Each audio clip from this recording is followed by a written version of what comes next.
മുതലാളി ഗോവിന്ദൻകുട്ടിയെ പോലീസ് പിടിച്ചോണ്ട് പോയിന്ന്. ആ നാളെ നമ്പൂരി ചെയ്ത ചതിയാ. ഇല്ലത്തിനാ പിടിച്ചോണ്ട് പോയ. ആ ലക്ഷ്മി ഉണ്ട് കൂടെ.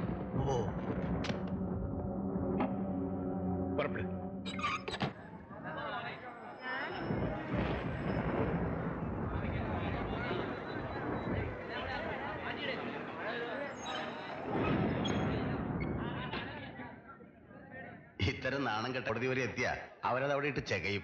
എറിഞ്ഞോനും ഏറ് കൊള്ളുന്നവനും ഒരുപോലെ മാറും. നമ്മൾ ആണുങ്ങളുടെ കാര്യം പോട്ടെ, ഇവരൊരു സ്ത്രീയല്ലേ, വെറുതെ ഇവരെ വലിച്ചഴക്കണോ ഈ വിഴുപ്പലക്കാൻ? നമുക്കിതിവിടെ വെച്ച് അവസാനിപ്പിക്കാം. എന്താണോ? അങ്ങനെ അവസാനിപ്പിക്കാൻ പറ്റുന്ന ഒന്നാണോ സാറേ ഇത്?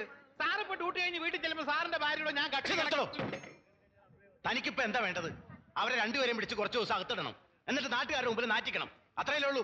എനിക്ക് അങ്ങനെ ഉദ്ദേശമില്ല. പിന്നെ തെറ്റ് ചെയ്തവർക്ക് ശിക്ഷ കിട്ടണം. ഒരേ സമയം ഒരുത്തന്റെ ഭാര്യയായിട്ടും മറ്റൊരുത്തന്റെ വെപ്പാട്ടയായിട്ടും കഴിയുന്നത് ശരിയാണോ? അത് സാറ് അവരോട് ചോദിക്കണം.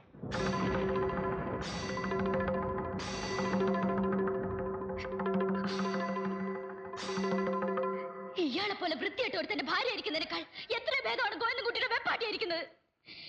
എന്തിന് നാട്ടുകാരുടെ മുൻപിൽ തെരുവേശയെ പൂത്തിരിക്കുന്ന പോലും. മനസ്സറിഞ്ഞ് ഞാൻ ശപിച്ചാൽ പുറത്തു പോകും, നിങ്ങൾ പുറത്തു പോകും.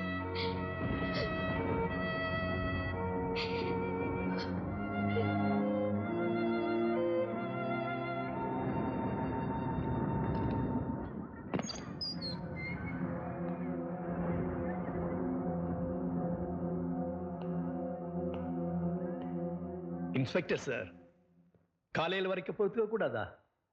இவங்க என்ன கொலையா பண்ணிட்டாங்க? இந்த நடுராத்திரியில் இவங்க கிட்ட இவ்வளவு கடுமையா நடந்துக்கிடுமா? അല്ല, അത് അങ്ങനെയല്ല സാർ. കംപ്ലൈന്റ് ഉണ്ടായിരുന്നു, സെർച്ച് ചെയ്തപ്പോൾ എവിഡൻസ് ഉണ്ടായിരുന്നു. പിന്നെ കസ്റ്റഡിയിൽ എടുക്കാതിരിക്കാൻ വകുപ്പില്ല, സെക്ഷനും ഇല്ല. இருக்கட்டும், அதிகாரமெல்லாம் இருக்கட்டும், தப்பு இல்லை. ஒரு உதவி செய்றீங்களா? ஃபோன் பண்ணி உங்க எஸ்பியை கூப்பிடுங்க. அவர்கிட்ட சொல்லுங்க, அவருடைய ஃப்ரெண்டு சேலம் எஸ்பி இருக்கார்ல, அவங்க அப்பா பேசணும்னு சொல்லுங்க. ഇതിലിപ്പോ മുകളിൽ നിന്നുള്ള ഉത്തരവിന്റെ പ്രശ്നമൊന്നുമില്ല സാർ. റിട്ടേൺ കംപ്ലൈന്റ് ഉള്ള സ്ഥിതിക്ക് സാർ അഡ്വക്കേറ്റിനെ ഏർപ്പാടാക്കിയാൽ മതി. ഇപ്പൊ തന്നെ വിട്ടേക്കാം. ஓகே சின்ன 5 மினிட்ஸ்ல வந்துடுறேன். அடே என்ன சார் நிக்கிறீங்க? இன்ஸ்பெக்டர், அவருக்கு ஒரு சேர் கொடுங்க சார், ரொம்ப பெரிய மனுஷன்.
ഒന്ന് സന്തോഷായിട്ടിരിക്കും. നീ എവിടായിരുന്നു മോനെ ഇതുവരെ? ഇവരെല്ലാം നോക്കിയിരിക്കുകയായിരുന്നു. ഇവനാ ഇവിടുത്തെ കാര്യങ്ങളൊക്കെ നോക്കുന്നത്.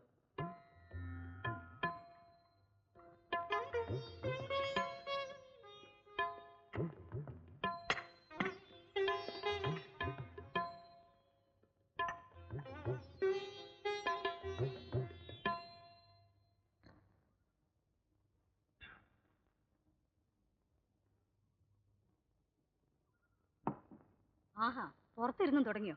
അവർ ഊണ് കഴിക്കുക. ഇനിയിപ്പോ വീടും പരിസരവും കാണണമെന്ന് പറഞ്ഞ് ഇങ്ങോട്ടെങ്ങനെ ഇറങ്ങിയാൽ നീ ഒന്ന് അകത്ത് കയറിയിരിക്കേ.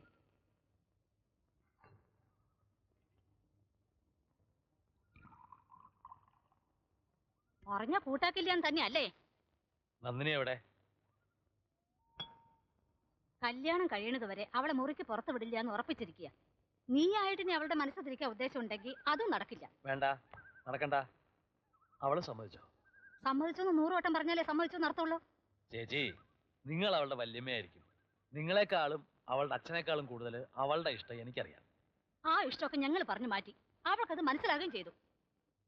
പാപമാണിത്, മഹാപാപം. എടാ അപ്പു, നീ ബോംബെയിലെ കുറെ പരിഷ്കാരായിട്ട് ഇങ്ങോട്ട് വന്നവനാ. ഞങ്ങളൊക്കെ ഇപ്പോഴും ഇവിടെ തന്നെ കഴിയുന്നവരാ.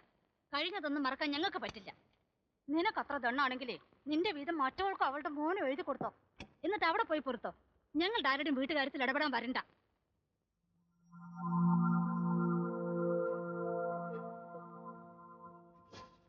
പോലീസ് സ്റ്റേഷനിൽ വെച്ച് ഉളുപ്പില്ലാണ്ട് അവള് വിളിച്ചു പറഞ്ഞില്ലേ അവൾ അവന്റെ വെപ്പാട്ടിയാണെന്ന്? അതിൽ കൂടുതൽ തെളിവെന്താ വേണ്ടത്? അല്ലെങ്കിൽ അല്ലാന്ന് അവന് പറയാമായിരുന്നല്ലോ. ഇനി ഞങ്ങളെയൊക്കെ തോൽപ്പിക്കാന്ന പോലെ വിചാരം ഉണ്ടെങ്കിൽ ഓർത്തോ, ഒരു ദിവസം തികച്ചു നീ അവന്റെ കൂടെ വാഴില്ല. ടൈഗർ ആന്റണിയേക്കാൾ കേമന്മാരുണ്ട് ഇവിടെ. അവർക്ക് ഇക്കുറി ആളെ തെറ്റില്ല. അവന്റെ ശവം വണ്ടിത്താഴത്ത് പൊങ്ങിയിട്ടേ പിന്നെ ഇവിടെ അടുപ്പിൽ തീ പുകയും.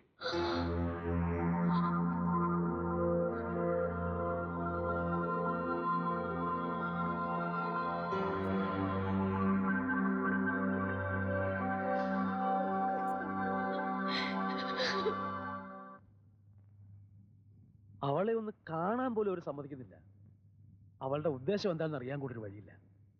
പക്ഷെ ഒന്നുറപ്പുണ്ട്, നീ ചെന്ന് വിളിച്ചാൽ അവൾ ഇറങ്ങി വരും. കൂടുതൽ ആലോചിച്ചിരുന്ന അവള് വല്ല കടങ്കയും കാണിച്ചു കളയുമെന്ന എന്റെ പേടി. എവിടേക്കാ? ഞാനൊന്ന് ഒറ്റയ്ക്ക് ഇരിക്കട്ടെ. അവനെ ഈ നേരത്ത് ഒറ്റയ്ക്ക് വിടണ്ട. ഇതാ വരുന്നു. അപ്പോട്ടാ, ഞാൻ ഒറ്റയ്ക്കൊന്ന് കാണാൻ തിടുക്കപ്പെട്ടിരിക്കുകയായിരുന്നു. എന്താ ഗൗരി? ഞാൻ അദ്ദേഹത്തെ കണ്ടു.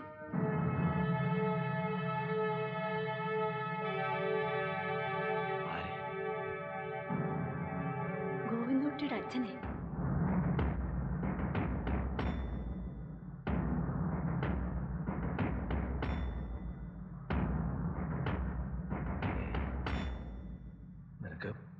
നിനക്ക് വെറുതെ തോന്നിയതാവുകയുള്ളൂ.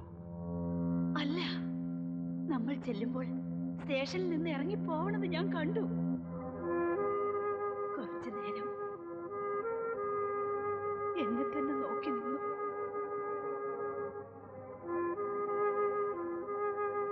ഒരുപാട് മാറിയിട്ടുണ്ട്. കുറെ നരച്ചു. മുഖത്തൊരു താടിയുണ്ട്. എന്നാലും എനിക്ക് മനസ്സിലാവാണ്ടിരിക്കോ?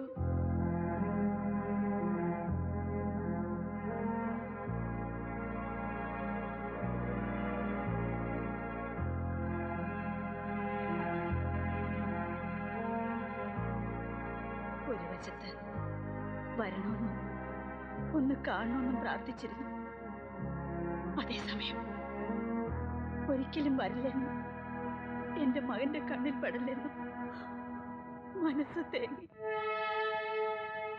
അവനെങ്ങാനും തിരിച്ചറിഞ്ഞാൽ പിന്നെ എന്താ ഉണ്ടാവുമെന്ന് അപ്പോട്ടനറിയാലോ. എനിക്ക് വിധിച്ചിട്ടില്ലെങ്കിലും അദ്ദേഹം ആയുസോടെ ഇരുന്ന് കണ്ടാ മതി. സ്വന്തം അച്ഛനെ കൊന്ന മകനെ പ്രസവിച്ച മഹാഭാവി ഇനി ആ ശിക്ഷ കൂടെ ഞാൻ അനുഭവിക്കണം. അപ്പോട്ടാ,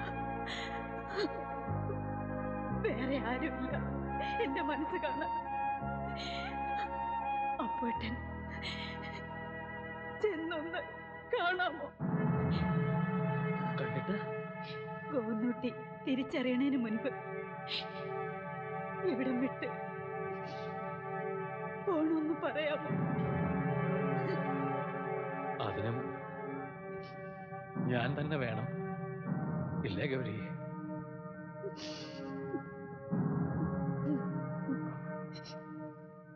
മുമ്പൊരിക്കൽ ഞാൻ ഇയാളെ അന്വേഷിച്ച് പോയിട്ടുണ്ട്. നീ ഇല്ലാതെ എനിക്ക് ജീവിക്കാൻ പറ്റില്ല എന്ന് അയാളോട് യാചിക്കാൻ. അപ്പോഴേക്കും അയാൾ നാട് വിട്ടു. പിന്നൊരിക്കൽ നിന്റെ മനസ്സിൽ അയാൾ മാത്രമേ ഉള്ളൂ എന്നറിഞ്ഞപ്പോ ഞാൻ അന്വേഷിച്ചു പോയി. നിന്നെയും കുഞ്ഞിനെ സ്വീകരിക്കണമെന്ന് പറയാൻ അന്നും കണ്ടു കിട്ടിയില്ല. ഇന്നിപ്പോ അയാൾ തൊട്ടടുത്ത് ദാ ഇവിടെ. ഞാൻ പറയാം അയാളോട്, ഇനി ഈ കൺവെട്ടത്ത് കണ്ടുപോരുന്ന് ഞാൻ